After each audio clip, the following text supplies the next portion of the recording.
Ce que je vous propose, c'est la vérité, rien de plus.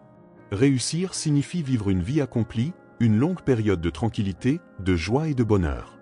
On peut qualifier cela de succès. Il n'y a pas de succès sans paix intérieure.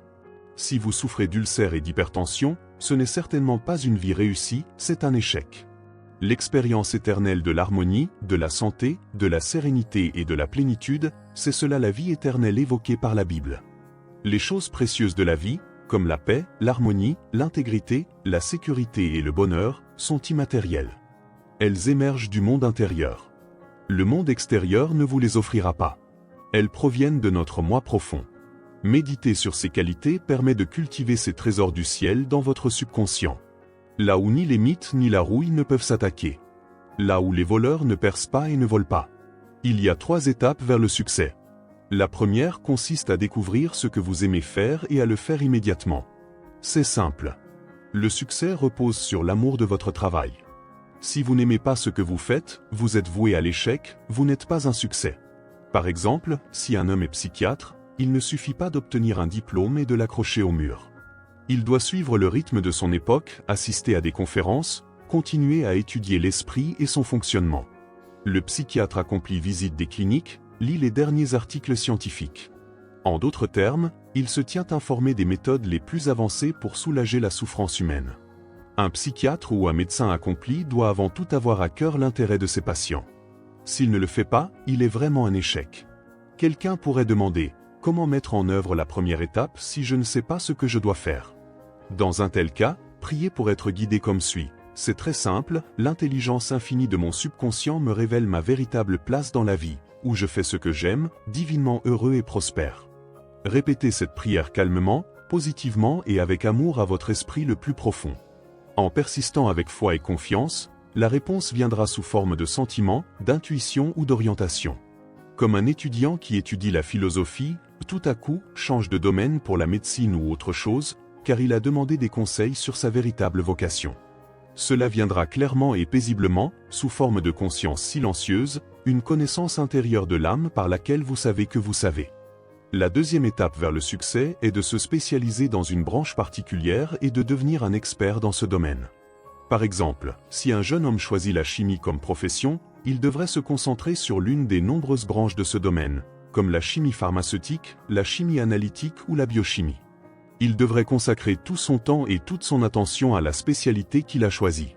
S'il étudie l'électronique, il existe de nombreuses spécialisations possibles. Il devrait s'enthousiasmer pour son domaine et chercher à tout savoir sur celui-ci. Il devrait en savoir plus que quiconque dans son domaine car il se spécialise. Un jeune homme devrait être passionné par son travail et désirer servir l'humanité. Celui qui est le plus grand parmi vous doit être votre serviteur. Il y a une grande différence entre cet état d'esprit et celui de quelqu'un qui veut simplement gagner sa vie. Réussir ne consiste pas seulement à s'en sortir, c'est de la médiocrité. La motivation doit être plus grande, plus noble, plus altruiste. Il doit servir les autres, jetant ainsi son pain sur les eaux de son esprit. La troisième étape est la plus importante. Assurez-vous que ce que vous voulez faire ne profite pas seulement à votre succès personnel, mais qu'il bénéficie à l'humanité. Un circuit complet doit être formé, un cercle doit être complété. En d'autres termes, votre idée doit aller de l'avant avec l'intention de bénir ou de servir le monde, et elle reviendra vers vous pressée, secouée et débordante. Peut-être écrivez-vous un livre qui élève l'humanité, créez de la musique inspirante, ou avez une idée novatrice comme Edison. Si votre intention est uniquement de profiter à vous-même, le cercle ne sera pas complété et vous pourriez rencontrer des limitations ou des maladies dans votre vie. Certains pourraient dire, oui, mais Monsieur James a fait fortune en vendant des actions frauduleuses. Un homme peut sembler réussir pendant un certain temps, mais l'argent obtenu par la fraude finit par disparaître. Lorsque nous trompons autrui, nous nous trompons nous-mêmes, car nous créons un état d'esprit de manque et de limitation qui peut se manifester dans notre corps, notre vie familiale et nos affaires. En volant les autres, nous nous appauvrissons et attirons à nous des limitations. Un homme ignorant peut ne pas se rendre compte qu'il se vole lui-même. C'est amusant, mais ce que nous pensons et ressentons, nous le créons. Même si un homme accumule une fortune frauduleusement, il n'a pas de succès véritable. Il n'y a pas de succès sans paix intérieure. Supposons qu'un homme ait un ulcère, une hypertension, des migraines, des maux de tête, de l'arthrite ou un cancer, et qu'il ait 50 millions de dollars. Est-il réussi? Non, ce n'est pas un succès. Vous êtes ici pour vivre la vie en plénitude. Vous êtes ici pour éprouver la paix de l'esprit, l'amour, la compagnie et accomplir de bonnes actions. Vous êtes destiné à libérer la splendeur qui réside en vous. La richesse de l'homme, accumulée de manière injuste, ne sert à rien s'il ne peut pas dormir la nuit, s'il est malade ou s'il a un complexe de culpabilité. La richesse n'est pas un obstacle au bonheur, à la paix de l'esprit, au succès ou à toute autre chose. Un homme peut être très riche et spirituel à la fois, certains sont magnanimes et généreux, utilisant leur fortune pour faire le bien. Cependant, certaines personnes dites pauvres peuvent être très jalouses de ceux qui ont réussi, attirant à elles-mêmes des actions morales douteuses et des limitations. J'ai connu un homme à Londres qui était autrefois un pickpocket professionnel.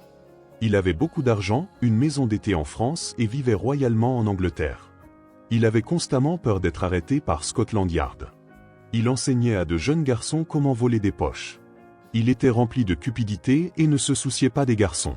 Son sentiment de culpabilité l'a finalement conduit à se rendre volontairement à la police, et après avoir purgé sa peine, il a cherché des conseils psychologiques et spirituels, se transformant en un citoyen honnête. Il a trouvé ce qu'il aimait faire et a été transformé par le renouvellement de son esprit. Une personne qui réussit aime son travail et s'exprime pleinement. Le succès repose sur un idéal plus élevé que la simple accumulation de richesses. L'homme qui réussit possède une compréhension psychologique et spirituelle profonde. Si vous n'avez pas tout l'argent nécessaire pour accomplir ce que vous voulez, vous n'êtes pas vraiment réussi.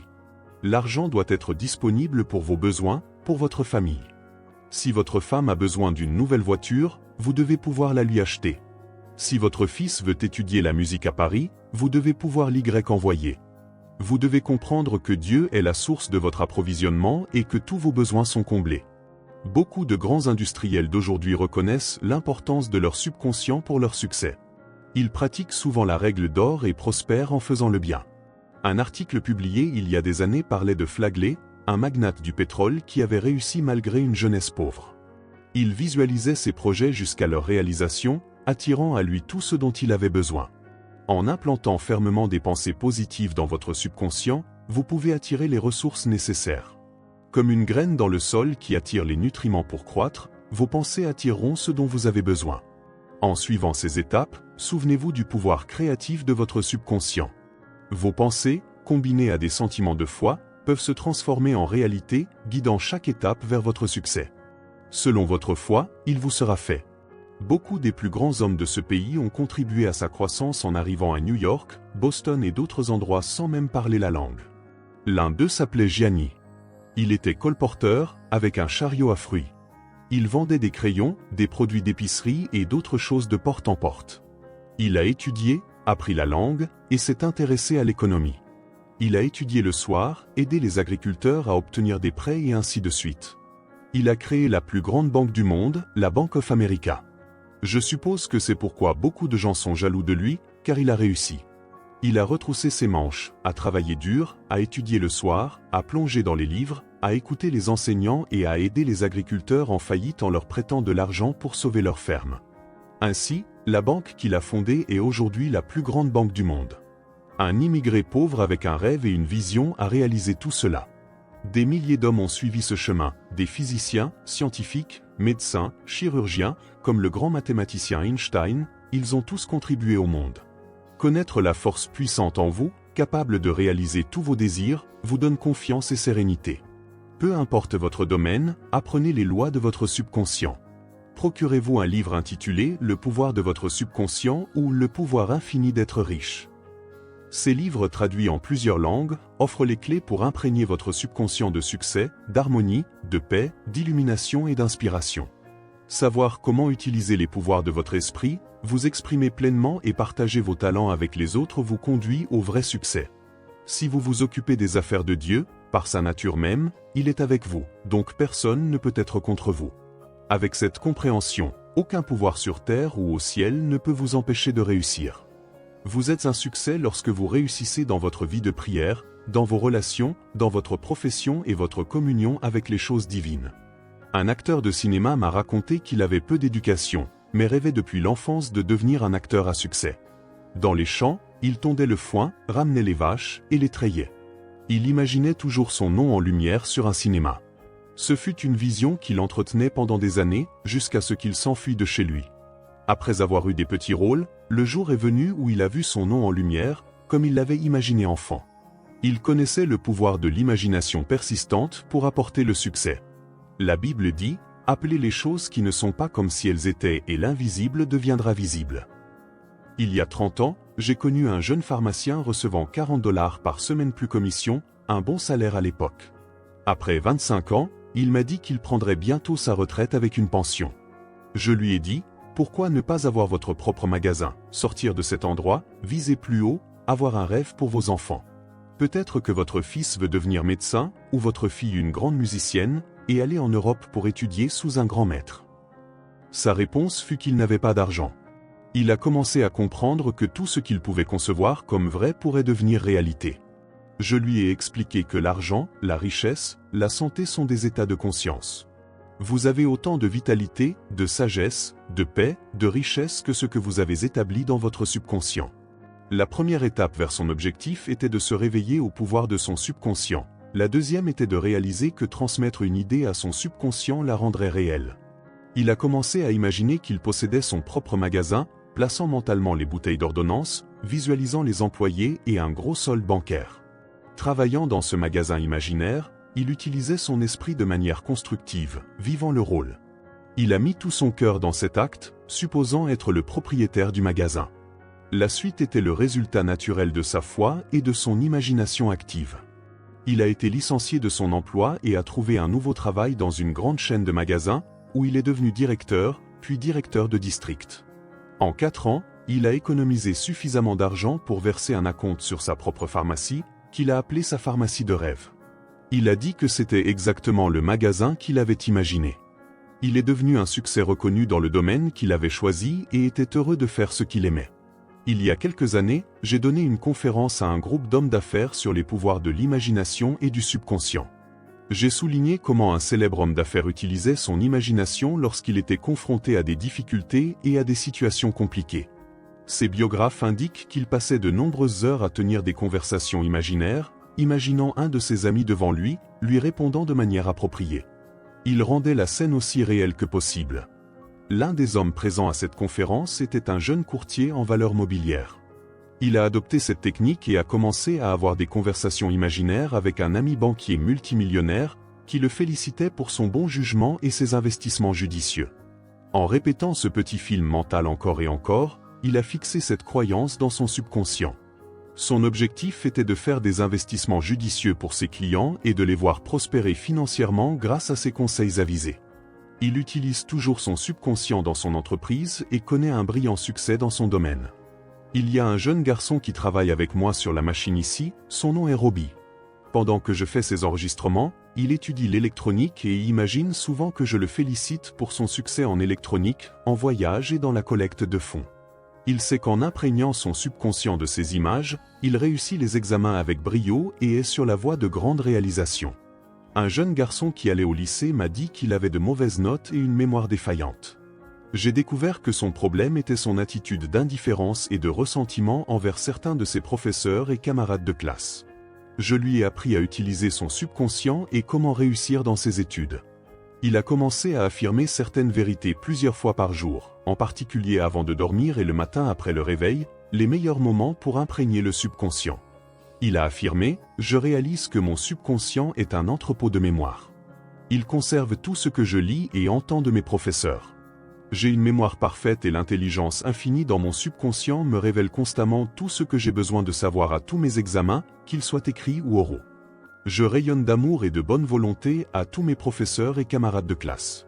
Je leur souhaite sincèrement du succès et toutes les bénédictions de la vie. » Ce jeune homme jouit maintenant d'une plus grande liberté qu'il n'a jamais connue.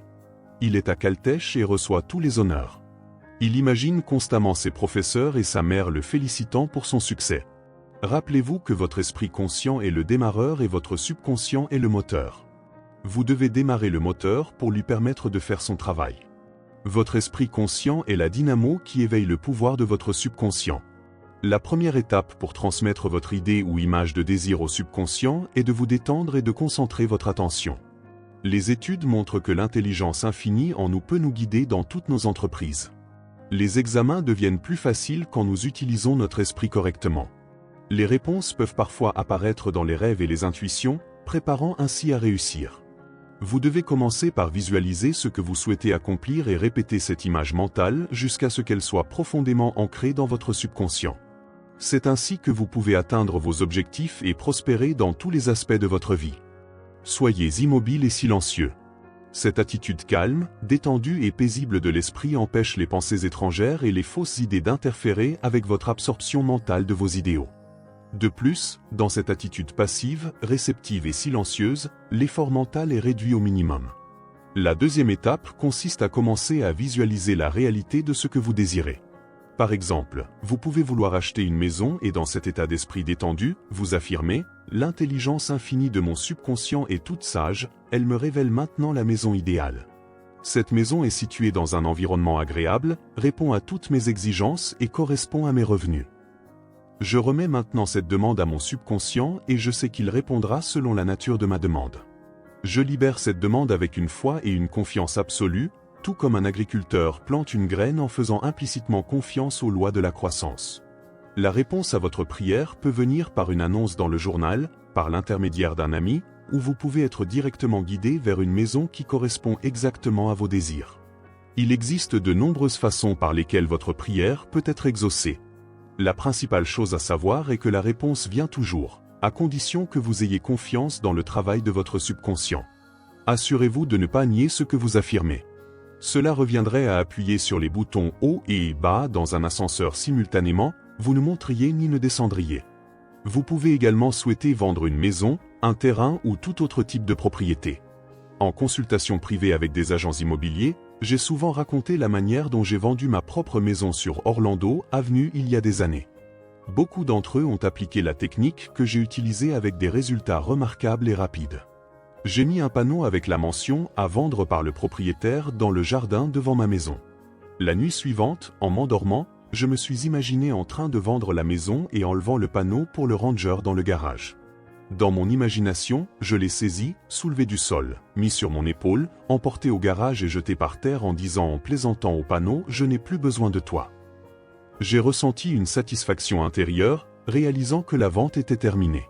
Le lendemain, un homme m'a donné un acompte de 1000 $ et m'a dit de retirer le panneau car nous allions mettre la maison sous séquestre. J'ai immédiatement retiré le panneau et l'ai emmené au garage. L'action extérieure correspondait à l'action intérieure. Il n'y a rien de nouveau à cela, car ce qui est en haut est comme ce qui est en bas, ce qui est à l'intérieur est comme ce qui est à l'extérieur, ce qui est dans votre esprit se reflète dans votre environnement. Ces lois sont les grandes lois de votre subconscient. L'extérieur reflète l'intérieur, et l'action extérieure suit l'action intérieure. Acceptez cette simple vérité, le succès et l'accomplissement dans votre travail et vos affaires viennent de votre esprit. Dites-vous et pensez-le, aujourd'hui est le jour de Dieu. Je choisis le bonheur, le succès, la prospérité et la paix de l'esprit. Je suis divinement guidé toute la journée. Aujourd'hui, tout ce que je fais prospérera. Chaque fois que mon attention s'éloigne de mes pensées de succès, je la ramène immédiatement à la contemplation de Dieu et de son amour, sachant qu'il veille sur moi jour et nuit. Je progresse, je grandis et je prospère spirituellement, mentalement, intellectuellement, socialement et financièrement. Il n'y a pas de fin à ma croissance. Dieu m'aime et prend soin de moi. L'importance de croire en soi et de visualiser ses objectifs ne peut être sous-estimée. Lorsque vous vous projetez avec une claire vision de ce que vous souhaitez atteindre, vous permettez à votre subconscient de travailler activement à la réalisation de vos désirs. Un exemple classique de cette pratique est l'utilisation des affirmations positives. Elles aident à reprogrammer votre esprit pour qu'il se concentre sur ce que vous voulez, plutôt que sur ce que vous redoutez. Pensez à l'esprit comme à un jardin. Les pensées négatives sont les mauvaises herbes qui doivent être arrachées, tandis que les pensées positives sont les fleurs que vous devez cultiver et nourrir. Plus vous nourrissez votre jardin de pensées positives, plus il fleurira. Pour cultiver un esprit positif, prenez l'habitude de méditer quotidiennement, de répéter des affirmations positives et de visualiser vos objectifs. L'une des clés du succès est la persévérance. Trop souvent, les gens abandonnent trop tôt, juste avant d'atteindre leurs objectifs. Ils se laissent décourager par les obstacles ou les échecs temporaires. Cependant, chaque échec est une leçon précieuse qui nous rapproche de notre objectif. Apprenez à voir les échecs comme des opportunités d'apprentissage et non comme des défaites. La persévérance, combinée à une attitude positive, est une recette puissante pour le succès. Il est également crucial de s'entourer de personnes positives qui vous soutiendront dans vos efforts. Les personnes toxiques peuvent drainer votre énergie et saper votre motivation. Cherchez des amis, des mentors et des collègues qui partagent vos valeurs et vos objectifs. Ils vous encourageront, vous offriront des conseils précieux et célébreront vos succès avec vous. Une autre stratégie efficace pour atteindre le succès est de diviser vos grands objectifs en petites étapes réalisables. Chaque petite victoire vous donne un sentiment d'accomplissement et vous motive à continuer. Par exemple, si votre objectif est de créer une entreprise prospère, commencez par élaborer un plan d'affaires, puis passez à l'étape suivante, comme la recherche de financement ou le lancement d'un site web. Chaque étape vous rapproche de votre objectif final. De plus, il est essentiel de rester flexible et ouvert au changement. Le chemin vers le succès n'est jamais linéaire, et il est important de s'adapter aux nouvelles circonstances et aux défis imprévus. Être flexible signifie être prêt à ajuster vos plans et à explorer de nouvelles opportunités. La résilience et la capacité d'adaptation sont des compétences précieuses qui vous aideront à surmonter les obstacles et à saisir les occasions de croissance. Il est également important de prendre soin de votre bien-être physique et mental. Une bonne santé est la base d'un esprit clair et productif. Assurez-vous de bien manger, de faire de l'exercice régulièrement et de prendre du temps pour vous détendre et vous ressourcer. Le stress et l'épuisement peuvent nuire à votre capacité à atteindre vos objectifs, alors trouvez des moyens de gérer le stress, comme la méditation, le yoga ou simplement passer du temps avec vos proches. Enfin, rappelez-vous que le succès est un voyage, pas une destination. Profitez du processus et célébrez chaque étape franchie. Reconnaissez vos progrès, aussi petits soient-ils, et restez concentré sur vos objectifs à long terme. Le succès n'est pas seulement une question de réaliser des objectifs matériels, mais aussi de grandir en tant que personne, d'améliorer vos compétences et de contribuer positivement au monde qui vous entoure. En suivant ces principes et en restant fidèle à vous-même, vous pouvez réaliser vos rêves et vivre une vie pleine de succès et de satisfaction. Le pouvoir de votre subconscient, combiné à une attitude positive et à une détermination inébranlable, peut transformer vos aspirations en réalité. Continuez à croire en vous-même, à travailler dur et à visualiser votre succès, et vous verrez que tout est possible. Un aspect crucial du succès est l'autodiscipline. L'autodiscipline est la capacité de contrôler ses émotions, ses comportements et ses désirs dans le but de réaliser des objectifs à long terme. Cela signifie parfois dire non aux tentations immédiates et aux gratifications instantanées pour atteindre un but plus grand et plus satisfaisant. En pratiquant l'autodiscipline, vous devenez maître de vos actions et de votre destin. Par ailleurs, il est important d'avoir une vision claire et définie de ce que vous voulez accomplir. Sans une vision claire, il est facile de se perdre ou de se laisser distraire par des objectifs mineurs. Prenez le temps de réfléchir à ce que vous voulez vraiment dans la vie et établissez des objectifs spécifiques et mesurables. Ensuite, créez un plan d'action détaillé pour atteindre ces objectifs. Un plan bien élaboré vous donne une feuille de route à suivre et vous aide à rester concentré sur vos priorités. La gestion du temps est un autre élément essentiel pour réussir. Le temps est une ressource précieuse et limitée, et il est crucial de l'utiliser de manière efficace. Apprenez à planifier votre journée, à établir des priorités et à éviter les distractions inutiles. Utilisez des outils comme des listes de tâches, des calendriers et des applications de gestion du temps pour rester organisé et productif. Une bonne gestion du temps vous permet de maximiser votre productivité et de vous rapprocher de vos objectifs. L'éducation continue et le développement personnel sont également des facteurs clés de succès. Ne cessez jamais d'apprendre et de vous améliorer. Participez à des formations, lisez des livres, assistez à des séminaires et entourez-vous de personnes qui vous inspirent et vous motivent. Le développement personnel vous aide à acquérir de nouvelles compétences, à élargir vos horizons et à rester compétitif dans un monde en constante évolution. Il est également important de cultiver une attitude de gratitude. La gratitude vous permet d'apprécier ce que vous avez et de vous concentrer sur les aspects positifs de votre vie. En exprimant régulièrement votre gratitude, vous attirerez davantage de bonnes choses dans votre vie. La gratitude renforce également vos relations avec les autres et vous aide à maintenir une perspective positive, même face aux défis. La communication efficace est une autre compétence essentielle pour réussir. Savoir écouter, exprimer vos idées clairement et travailler en collaboration avec les autres sont des compétences précieuses dans tous les domaines de la vie. Une communication ouverte et honnête renforce les relations, résout les conflits et favorise une atmosphère de confiance et de coopération. Enfin, n'oubliez pas de rester fidèle à vos valeurs et à votre intégrité. Le succès véritable ne se mesure pas seulement par les réalisations matérielles, mais aussi par la satisfaction personnelle et le respect de soi. Agissez toujours en accord avec vos principes et faites preuve d'honnêteté et d'éthique dans toutes vos interactions. En restant fidèle à vous-même, vous bâtirez une réputation solide et gagnerez le respect et l'admiration des autres. Le chemin vers le succès est semé d'embûches et de défis, mais avec détermination, persévérance et une attitude positive, vous pouvez surmonter tous les obstacles. Continuez à croire en vous-même, à travailler dur et à maintenir une vision claire de vos objectifs. Avec le temps, vous récolterez les fruits de vos efforts et vous réaliserez vos rêves les plus ambitieux. En fin de compte, le succès est un voyage de croissance personnelle et de réalisation. Chaque étape que vous franchissez, chaque objectif que vous atteignez, vous rapproche de la personne que vous aspirez à devenir. Alors, continuez à avancer, à apprendre et à évoluer, et vous verrez que tout est possible.